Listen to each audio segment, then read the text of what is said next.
Hey guys, back right here from the Rock Life studio once again. This is episode 214, April 16th, 2024.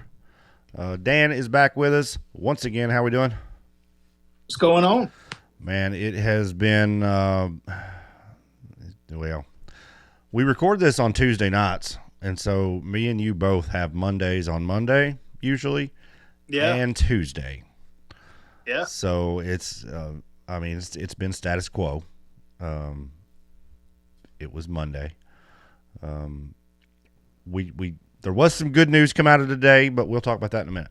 We're going to get right into something we said last week that we were going to talk about this week a little bit. So there's been some legislation proposed, I guess, in the state of Alabama, picking on the privately owned off-road parks in that state.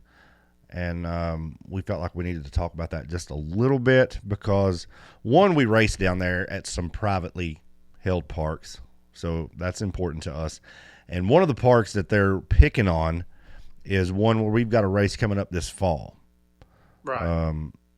So this is for real, and I'm gonna let Dan talk about it just a little bit, but it is for real. It is something to keep your eye and ear on for the future, and something to watch out for, because if this actually does go through in any way, shape, or form, you better believe it's not going to stop in Alabama. That's right. So, like I said, Dan's been doing a little research on this, so I'll let him talk about this. Right. So, basically, you're right. And that's why it is so important because it's not going to stop in Alabama. It's going to spread like wildfire to the surrounding states, and then it'll spread from those surrounding states to the other surrounding states. And eventually, it's going to shut these local family owned parks down.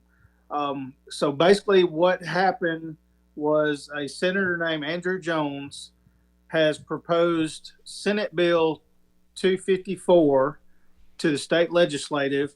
And basically, what he's wanting is a bunch of hurdles for these landowners to jump through to keep these parks open. And it's, David Uptain did a really good video on it. He's a little bit more in depth about this than what I'm going to be, but you can go check his Razor Life channel out on YouTube and watch the video. And in there, he discusses about the part of the legislative bill is going to be requiring these parks to obtain $5 million worth of insurance, and just the insurance is only available through one company, and they're looking at $400,000 to $600,000 per year just to carry that insurance. Holy crap! So another thing that's going to be liable or kind of on that insurance is the landowners that surround the park can file on that insurance if they have a fish pond, or if they pull water out of the creek and it rains and watershed goes into the creek and makes their water muddy, then they can file against that insurance. So even if they do obtain the insurance, they're not going to be able to obtain it long because of all the, I mean, how many people live downstream from anywhere? As soon as it rains, what happens? Dirt, water gets, makes mud. So, that's another thing. And then one thing that they were talking about is that if they do obtain this insurance, then they're going to recommend that they adhere to the guidelines of the National Forest Products, I believe is what it was, like best land management practices, which means no cutting hills on or no cutting trees on hillsides. So, it's just a bunch of, I think what it boils down to is just a bunch of Hatfield McCoy stuff in Alabama that they're trying to shut this park down because, from what I understand, there's hearsay that the senator's family owns land near Indian Mountain or joining to Indian Mountain. So it's just a big bunch of mess. The only thing I can do is ask everybody to go check that out. If you're an avid off-road enthusiast, write an email to the senators and tell them that you're not for this bill, and let's see if we can't get this thing squashed. Yeah, it's to my understanding, and this is not factual, so please don't hold me to it. But to my understanding, they took it in front of the state, correct? Right. And then now they've pretty much given up on the fact that it's going to go maybe statewide, and so now they're pinpointing out at Indian Mountain. Right. That's not good. Like it's just a bad look in general. But I mean, this has been coming for Indian Mountain ever since they opened. And it's not the park's fault. It's just been the surrounding neighbors. Right. Because listen, guys, when you come to Indian Mountain, there's only certain roads you're allowed to take. They've shut roads down in Georgia coming into the park. You have to come certain ways. I know for us to get in, it's pretty tricky. And so they're really doing anything they can to try and hurt that park in particular. But if they had their way, this is the part of the whole thing to me that I don't like. It's not so much that they're picking on off-road parks. It's all of their stipulations in this bill they passed only applies to private parks. Right. It doesn't apply to places like Top Trails. Right. Which is government owned. It's not government run, from what I understand, but it's government owned. So they're excluded. How is that fair? Right. It's just a mess. And guys, there is David has a really good video. There's some articles on Facebook. If you really want to stay informed on this, get on Facebook and go to Georgia Clay Offroad. Right. It is all over that group. He's always posting about it. That seems to be the new hot group for side by sides in our area. Anything you want to know about it, go there. Somebody will either educate you or point you in the right direction. But I reckon, like last week, they went and took over wherever, I guess the Capitol. Yeah, like the halls were filled with off-road enthusiasts to try and get this thing squashed, and that's what we need on that, because, like I said, if it does pass in Alabama, it will. Other states will see it. Right. And it'll just come. Think of the chain of effects that it would have on that. So just imagine your local off-road park shutting down.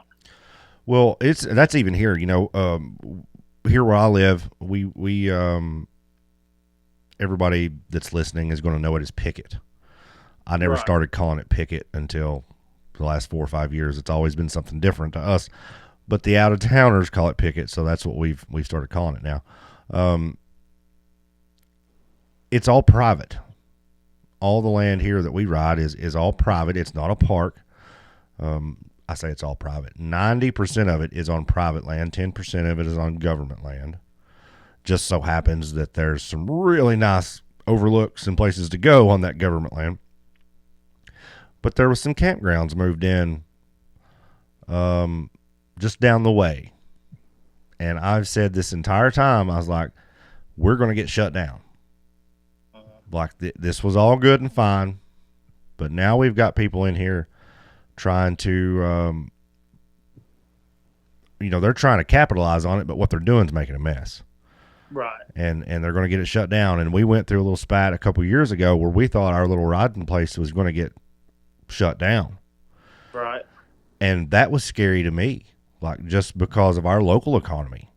Right. People don't realize, unless you're involved in it, you don't realize how much off-roaders spend in these communities that they visit.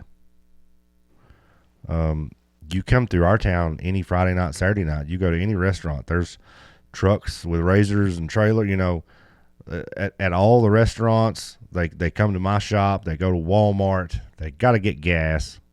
Right. And we're just a small time. Oh yeah. You go somewhere like Indian Mountain that is packed every weekend. That could be a big hurt on that community. Right. So we don't need to let that happen. But I digress. We just want to talk about that a little bit, and then we're going to get back on our normal programming, I guess you could say. There you go. All right, so where do you want to start? Let's talk about the buggy. Yeah. So I know we tested it. You tore it all apart. You've got some big news on that, and then I threw a kink in things yesterday. You dog. So I apologize for that. Dog. But, so I took the buggy over to Clayton Hollinsworth at Outlaw Powder Coating. Needed a few welding things done, a few little minor deals, and I was going to get it powder coated. And I said, Clayton, when can you have it done? It's like, well, he's like, when do you want it? I said, well, I'm shooting to have it at Rush, at the Rush race, shooting to. And he said, oh shit, we got to get to work. And I never said 7 days was a goal, but I called him yesterday and I was like, hey, you got any updates? Like, I'm just trying to plan my weeks out here. And he's like, oh yeah, come get it tomorrow. And I was like, what? He's like, yeah, it's done. Come get it tomorrow. So we went this morning first thing, picked the buggy up, brought it home. We've already got skid plate back on it, wire and harnesses laying in it, brakes are in it, front diff, steering rack, power steering. Let's see. Drive shafts in, shifters in. So tomorrow when I go in, we're going to throw the radiator in. We're going to throw the turbo on the motor. Go ahead and put the motor in. And I was going to put the motor and transmission in tomorrow, but that's going to have to wait. Somebody threw a curveball at me. So we're going to do some different transmission experimenting. But I'm still shooting for, if we get our transmission in this week, what is the day? Tuesday, tomorrow's Wednesday. Oh, yeah, we still got time. Oh, yeah. I'll have it back together by the weekend. Yeah, he said that he would ship that transmission out today, so hopefully you'll see it Friday, Saturday. Oh, if he's where I think he is, I might have it tomorrow. Yeah. It's quick from me to him. So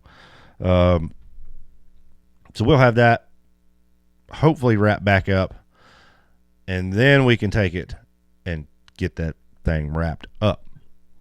And then we'll have it ready, hopefully, to be unveiled, seen at Rush Off-Road in a couple weeks. Excited about that. National Rock Racing was at Hot Springs. Dan sissied out, didn't go race. Yep. Life gets in the way. Okay, before we get into the actual races, I was watching the live feed Friday and Saturday, mostly Friday. But I was watching the live feed, and they say it on there every week. Every week.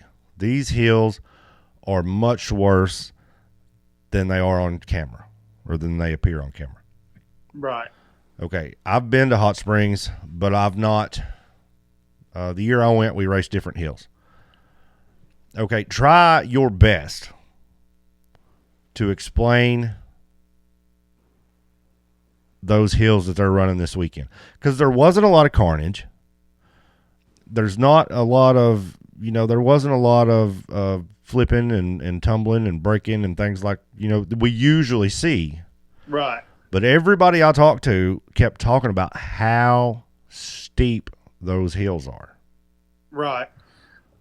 Last year, those hills, I don't know how much they changed since last year, but last year you had a little bit of a run up to the bottom of the hill, but it's damn near vertical for like 20 foot, There and was then it one slowly tapers off. there was one shot I seen where you could kind of get a little better sense of it. They showed like a side camera of somebody coming down, Right. and it was like they were going down. They were going down. It looked like they were going down. They were going downhill. So yeah, it looked like they were going downhill. But like they got so far, and they had a pretty good pitch, and then they got to the bottom, and it just went like this. Yeah. Like just straight down. And I was like, oh crap. And then I talked to our guest last week, Nathaniel. I was like talking to him, and he's like, those hills are no joke. Yeah. He said they just don't have big ledges and big giant boulders in them. He said, but they are extremely steep and extremely long. Right. So, and it's like a shell rock, so you really can't get any kind of good grip. And then if you do actually make it up to the actual hill after the big vertical spot, then the ruts are like knee deep. So I mean, if you don't hit that with enough momentum, I mean, you can just belly pan right out, halfway up the hill. It's so I mean they're legit. They're probably I would say out of all the hills that we hit, they're probably the steepest. do you think? Of course, I know the rock's a little different from there to here, but I guess to me the closest thing that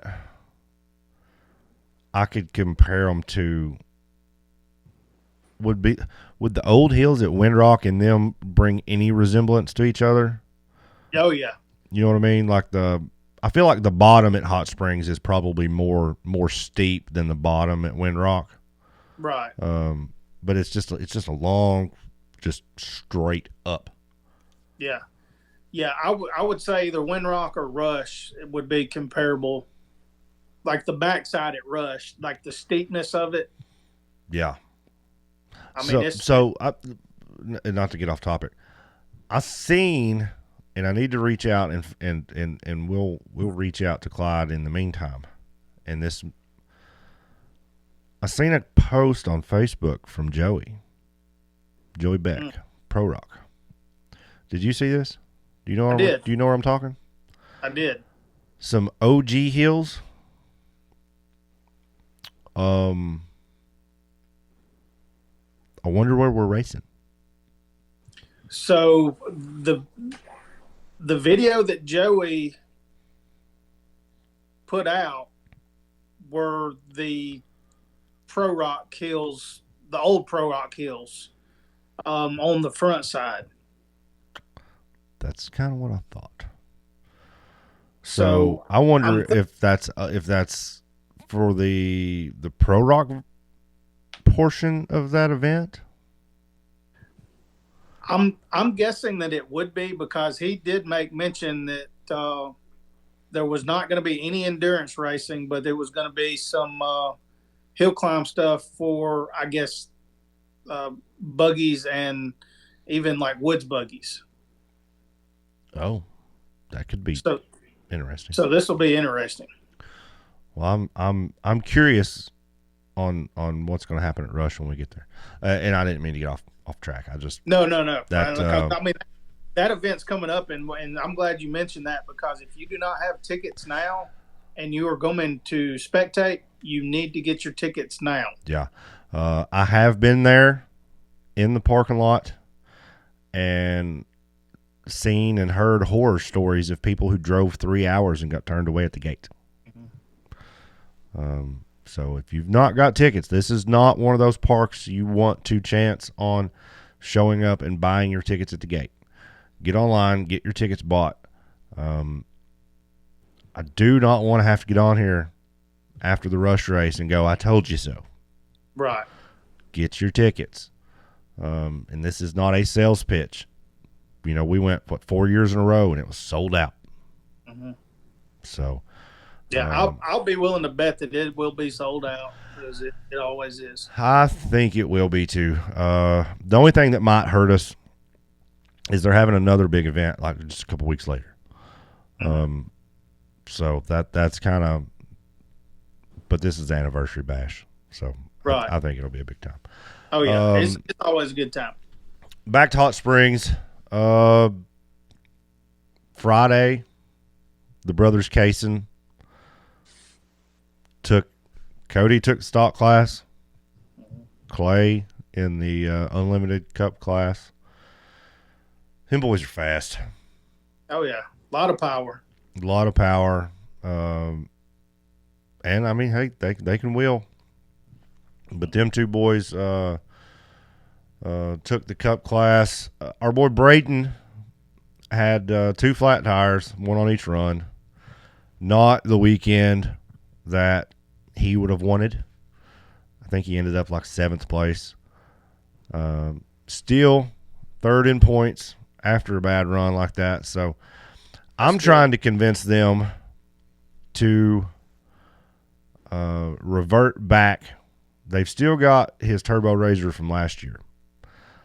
And I'm trying to convince them to revert back to that one until we can get a better handle on the suspension on the Turbo R. Right. I feel like it's too for trail riding, it'd be perfect. Mm-hmm. But there's too much suspension, I think. Right. It's too wobbly, too wavy, and we need to trim that down a little bit for him and get just a little bit more power in that thing to be able to keep up with where he was last year. I tried to talk him into running the Ultra 4 this weekend in Bowling Green. Oh man, that would have been a good time. I don't think they're going to do it. They wasn't on the list today. But I did try and talk them into that. I really want to go to that. It's so close to me. Oh, yeah. But I'm just not big on short course racing. Yeah. And that's pretty much what that is. Although I do think it'd be a cool show. I don't know. I think I'll skip. Dylan Dowler went into the weekend leading the points. Come out, he's not leading the points no more. Oh man. He I don't know if he had some kind, I was watching, he had some kind of issue where he kept having to back up. I don't know if it was limp mode or if something was breaking. I'm not sure what happened. Maybe he'll chime in and let us know. But he had 2 runs that just weren't, I was expecting him to be smoking fast again, but the bug got him this weekend. He lost the points lead. I can't remember. I think he is. Oh, let's see, where'd he go? He fell all the way from 1st to 3rd. So he got to hold the lead for a week or 2. Let's see what else. Oh, did you see the Fordzilla buggy? Oh yeah, that was probably the coolest video that I've seen of the whole event. So I'm not sure. That was on, I think, what would have been his 2nd run. I think. Yeah, I think so. His first run, and I could be wrong, guys. Don't hang me. It looked like his first run, like he didn't have any front steering at all. Like he had bent something or broke something and was steering the whole thing with the rear steer. Right. And finished the run. And then the 2nd run, holy hell.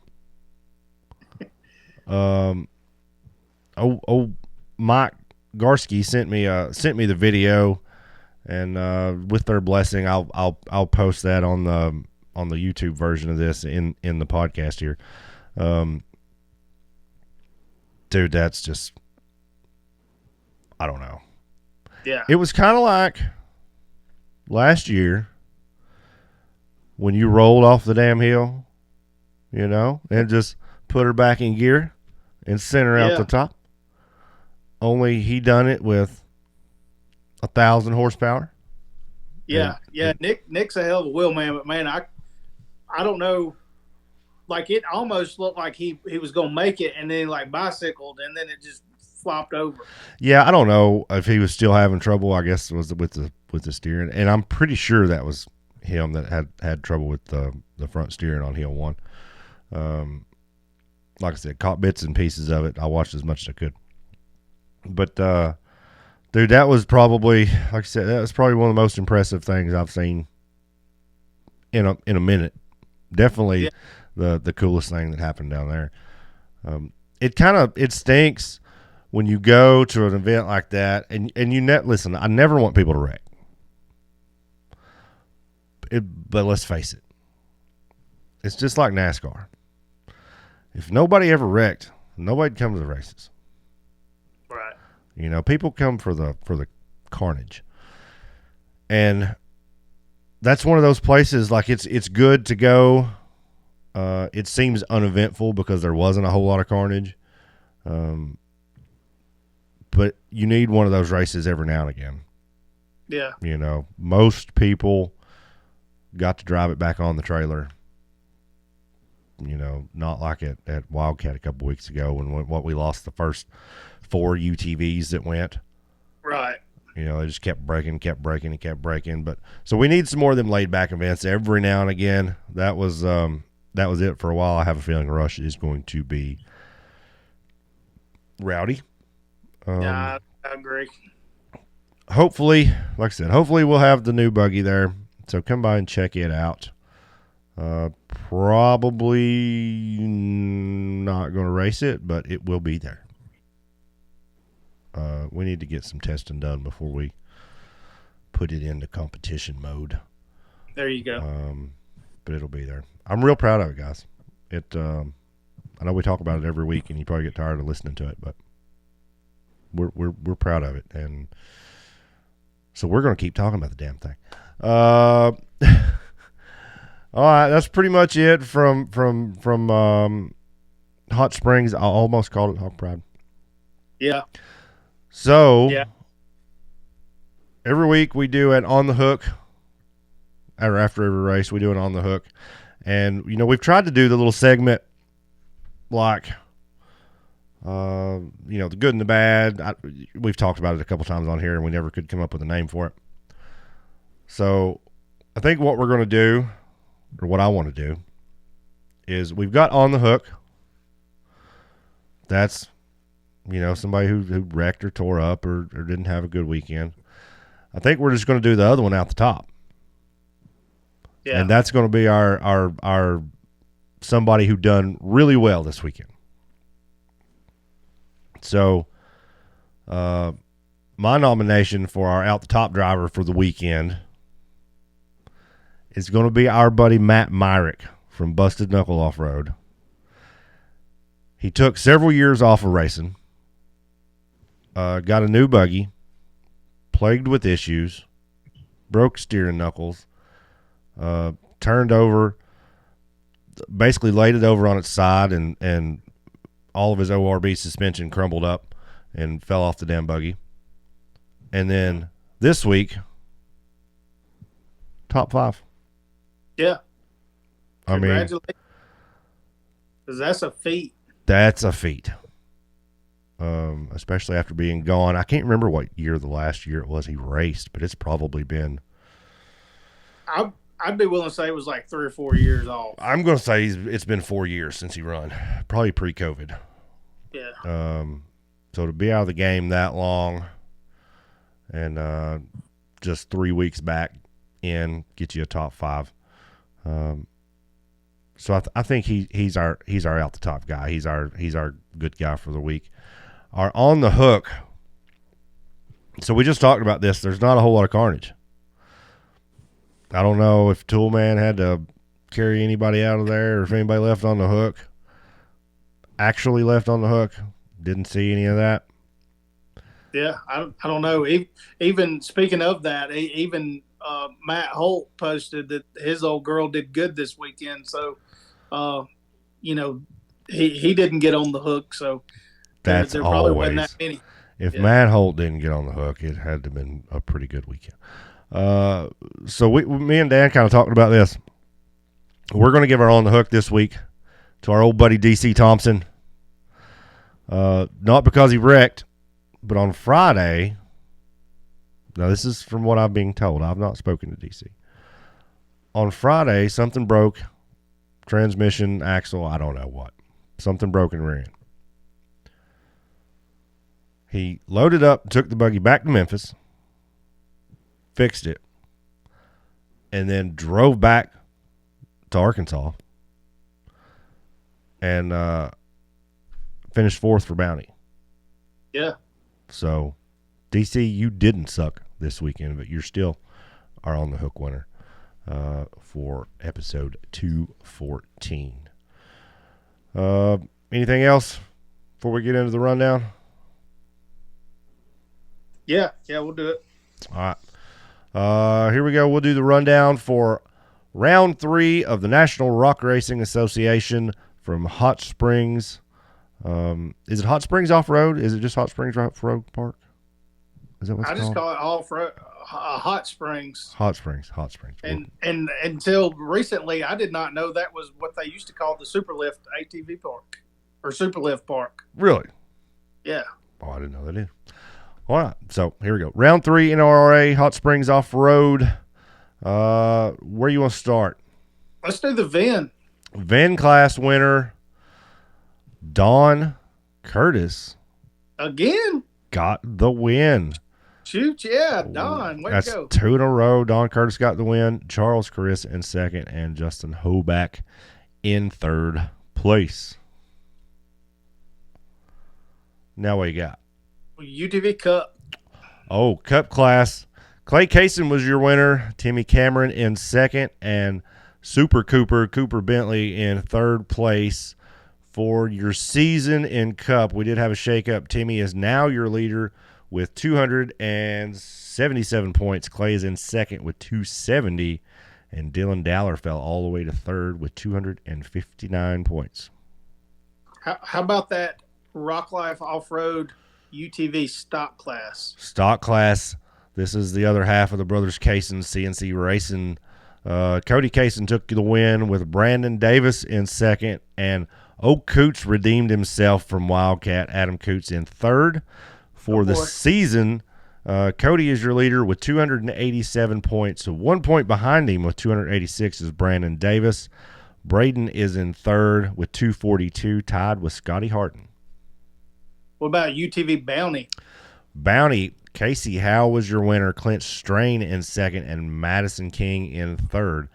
Madison has a 21-point lead over Nathaniel Bell, and Josh Krapinski is in 3rd with 222 points. Sweet. And last but not least, bouncers. All TC podium. Timmy Cameron was your winner. Daniel Heckley in 2nd. Brandon Davis also rebounding from a rough weekend at Wildcat, getting 3rd place. Timmy is your points leader with 319. Daniel 276, and Super Cooper Bentley with 269 in 3rd place. Good job. Yeah, congrats to all our winners, all our podium finishers. Next race, May 2nd, 3rd, Rush Off-Road. Be there. Get your tickets. Don't be left on the road. Don't be left stranded. Don't call me. I don't have no extra tickets. I can't sneak you in the front door through the gate. You ain't coming. You ain't got your tickets. You ain't coming. Don't be mad when you can't get in. Rock Life Off-Road UTV race, July 5th. Wayne County Memorial Park here in Monticello, Kentucky. We're working on that prize pool. Been talking to old Super Grip ATV, trying to get them to come off some of that money. See if they can put a set of tires or something towards that race. So we're working the prize pool up for that as much as we can. We're shooting for $1,500 to win. More if we can get it. So guys, don't forget that July 5th, 2024 Wayne County Fair and Horse Show, Monticello, Kentucky. Daniel, we'll be back next week. We'll see you with some updates maybe of that new buggy running, driving. right on. Bye.